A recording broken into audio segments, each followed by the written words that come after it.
શ્રી છત્રપતિ શિવાજી રાજે વિચાર મંચ દર વર્ષે એક અભિગમ લીધેલો હતો કે ઘરમાં પડેલી પસ્તી બીજાના જીવનમાં શું ઉપયોગી નીવડે, કે એ પસ્તીથી બીજા બાળકોના જીવનમાં એક દીપ પ્રજ્વલિત થાય. શિક્ષણ માટે આ પસ્તી લઈને અમે લોકો આ પસ્તી આપીને ચોપડાઓનું વિતરણ કરતા હોઈએ છીએ.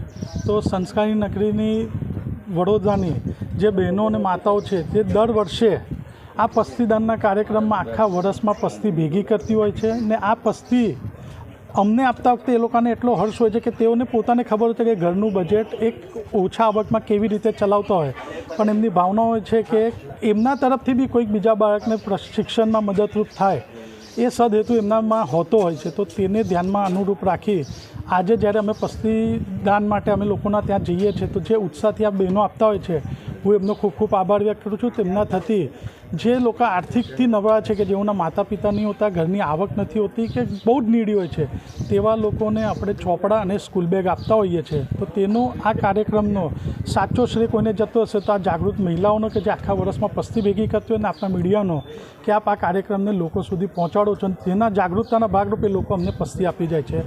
હું આપનો બી ખૂબ ખૂબ આભાર વ્યક્ત કરું છું.